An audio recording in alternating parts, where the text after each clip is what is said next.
Bonjour les ambitieux qui prennent leur vie en main. On se retrouve aujourd'hui pour la deuxième vidéo étude de cas. D'ailleurs, si vous n'avez pas vu la première vidéo étude de cas, je vous invite à aller la visionner. J'avais justement étudié le parcours incroyable d'Elon Musk, qui est vraiment un personnage fascinant et inspirant. Dans cette nouvelle vidéo étude de cas, je ne vais pas étudier le parcours d'une personne en particulier, mais plutôt celui d'une entreprise Uber. Pourquoi est-ce que je choisis d'étudier le parcours de cette entreprise? C'est parce qu'elle a su en quelques années bouleverser tout un secteur en s'implantant dans plus de 600 villes et en ayant une valorisation d'environ 70 milliards de dollars. Je suis conscient que l'entreprise fait l'objet de nombreuses polémiques en raison de ses pratiques, mais je ne suis pas ici pour vous dire si je suis pour ou contre. Je suis ici pour vous présenter l'entreprise, pour que vous puissiez vous en inspirer et ensuite vous aurez l'occasion de vous faire votre propre jugement. Commençons par le début. Uber est officiellement fondé en 2009 sous le nom de UberCab par Travis Kalanick et Garrett Camp. UberCab, ça veut dire super taxi en français. Les deux entrepreneurs ont eu cette idée en se rendant au salon Le Web à Paris en 2008. Ils cherchaient à se déplacer en taxi, mais comme ils n'en trouvaient pas et qu'ils constataient le même problème à San Francisco, ils décident de créer un service de mise en relation de chauffeurs et de particuliers nommé UberCab. Les deux entrepreneurs commencent par créer un site internet, puis une application qui est développée par Garrett Camp. L'application iOS et Android est disponible pour la première fois à San Francisco, donc en 2010, avant de se développer vers d'autres villes. En 2011, Travis Kalanick déclare que pour répondre à la demande croissante, Uber prévoit de se développer à l'étranger en développant l'application sur 25 villes supplémentaires en dehors des États-Unis. Il se développe donc pour la première fois en dehors des États-Unis à Paris, avant de continuer de se développer vers d'autres villes, comme Toronto au Canada en 2012 ou encore d'autres villes en France, comme Nice, Bordeaux, Marseille, Toulouse. Uber utilise le même mode d'emploi à chaque nouveau développement dans une nouvelle ville. Il invite les premiers chauffeurs Uber inscrits à une soirée luxueuse avec un restaurant gastronomique à plusieurs milliers d'euros. Le plus impressionnant n'est pas son développement, même s'il reste phénoménal, mais ses levées de fonds, estimées à plus de 4 milliards de dollars, ce qui est un record depuis les levées de fonds de Facebook. En effet, Travis Kalanick a par exemple réussi à convaincre le Fonds souverain d'Arabie Saoudite, Google, Jeff Bezos, le fondateur d'Amazon ou encore la banque Goldman Sachs d'investir dans le projet. Ces levées de fonds n'ont pas uniquement servi à la mise en relation des chauffeurs et des particuliers, mais également pour le développement d'autres projets encore plus impressionnants. Et justement, toute l'intelligence de Uber se situe ici dans la diversification.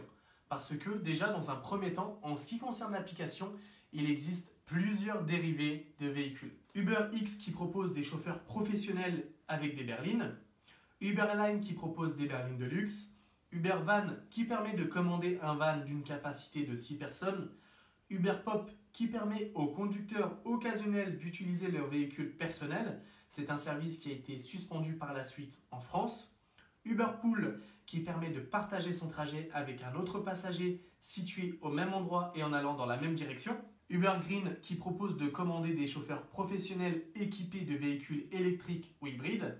Mais ce n'est pas tout, plus récemment ils ont créé Uber Eats qui permet de se faire livrer des repas provenant de restaurants, Uberjet, un service qui permet de se rendre au Festival de Cannes en jet privé, Uberboat qui fonctionne selon le même principe que les véhicules mais avec des bateaux, Uberfreight, un service de transport de marchandises par camion, Uberrush qui permet aux boutiques de proposer directement à ses clients une livraison de ses produits, Ubercopter qui permet de se déplacer en hélicoptère depuis l'application. Il faut savoir qu'Uber développe également des voitures et des camions autonomes. Et pour finir, depuis peu, Uber est en partenariat avec la NASA en vue de la création d'Uber Air qui permettrait de commander depuis l'application des taxis volants. Les premiers vols de démonstration sont prévus pour 2020. Toute l'intelligence de Uber se situe ici dans la diversification, mais je vais justement développer ce point un peu plus tard. Malgré ce développement et une disponibilité dans plus de 600 villes et un chiffre d'affaires de 6,5 milliards d'euros, Uber accuse une perte de 2,8 milliards. Mais comment Uber peut perdre autant d'argent? Quand une société comme Amazon perd des milliards comme ça a été le cas il y a quelques années, on comprend pourquoi. Parce que l'e-commerçant investissait énormément dans la logistique, il compte aujourd'hui près de 140 dépôts et plus de 268 000 employés dans le monde. Mais comment une entreprise avec environ 6 700 employés à travers le monde et aucun site industriel peut perdre autant d'argent? L'explication tient en deux mots, subvention et innovation. La première source de dépenses d'Uber sont les subventions versées aux chauffeurs. Le format classique est de prendre un pourcentage sur les courses, mais ce format n'est valable que pour les pays où la start-up est bien implantée. Or, le géant américain est en forte phase de déploiement et pour convaincre un maximum de chauffeurs de les rejoindre dès leur arrivée, Uber les subventionne en leur offrant un revenu fixe pendant 6 mois. Uber dépense également beaucoup d'argent en baissant ses prix, quitte à parfois vendre à perte pour gagner des parts de marché face à ses concurrents. Ensuite vient l'innovation, parce que la principale crainte de Uber est de se faire ubériser avec le développement des voitures sans chauffeur. Pour donc rattraper son retard face à ses concurrents, Google qui possède la carte et Tesla la voiture, la start-up investit énormément dans ce projet. Et cela tombe bien que l'on parle de se faire ubériser, parce que maintenant que nous avons fait le tour de l'entreprise, parlons un petit peu de son modèle économique. Dans un premier temps, l'ubérisation c'est quoi? Comme vous vous en doutez, cela provient du nom Uber et c'est un phénomène récent dans l'économie qui consiste à mettre en contact direct les particuliers et les professionnels grâce à l'utilisation des nouvelles technologies. Ce phénomène permet de réduire les coûts et les infrastructures et il s'oppose au modèle connu depuis des générations. Son utilisation est controversée parce que beaucoup d'entreprises sont montées en flèche grâce à ce nouveau modèle économique et ont presque remplacé les entreprises traditionnelles. Ce modèle économique est avantageux pour le consommateur parce qu'il dispose d'un service rapide et à faible coût, mais il l'est également pour le professionnel qui va disposer d'un meilleur accès au travail et d'un statut de travailleur indépendant. Cependant, ce phénomène a quand même quelques limites. En ce qui concerne le professionnel, il n'a aucune garantie de toucher son salaire en cas de maladie et il peut rencontrer des difficultés à obtenir un prêt en raison de ses revenus qui ne sont pas stables. L'ubérisation ne touche pas que les taxis. D'autres domaines sont également touchés, tels que les hôtels, la restauration ou encore les auto-écoles. Les auto-écoles font d'ailleurs face à des plateformes qui proposent de passer le code sur Internet et promettent des leçons moins chères. Ces plateformes-là peuvent se permettre de proposer des prix plus bas que la concurrence parce que d'une part, ils n'ont pas d'agrément préfectoral et ils emploient des moniteurs qui ne sont pas employés, ce qui, bien évidemment, va réduire les coûts. Nous sommes tous conscients de ce changement à venir. Notre économie est vouée à changer et tendre vers une ubérisation. Alors même si vous êtes contre, au lieu de perdre votre énergie à lutter contre l'inévitable, commencez à vous préparer et à vous adapter à ce changement. Comme ça, vous allez pouvoir vous en servir pour mieux évoluer. Cette étude de cas touche à sa fin, mais avant de vous quitter, j'aimerais vous présenter les clés qui ont permis à cette start-up de décoller. Parce que c'est bien beau, vous connaissez Uber, vous connaissez son modèle économique, mais maintenant analysons ensemble qu'est-ce qui a permis à cette entreprise de connaître un succès aussi fulgurant. Le premier point est le marketing. Comme je vous l'ai dit un petit peu plus tôt, Uber utilisait le même mode d'emploi pour toutes les villes où il s'implantait. Il invitait les premiers chauffeurs inscrits à une soirée de luxe avec un restaurant gastronomique. Le but, c'était qu'une fois cette soirée terminée, les chauffeurs allaient en parler à tout leur entourage pendant des mois et des mois, ce qui rendait cette méthode de publicité encore plus efficace que les autres méthodes de publicité traditionnelles. Retenez donc que parfois, le bouche à oreille est la méthode de publicité la plus efficace. L'autre méthode de marketing utilisée par l'application est le fait d'impliquer le consommateur et de lui présenter toutes les situations dans lesquelles il pourrait profiter de Uber. Vous pouvez voir d'ailleurs sur votre écran différentes images d'une campagne réalisée dans ce but par l'application.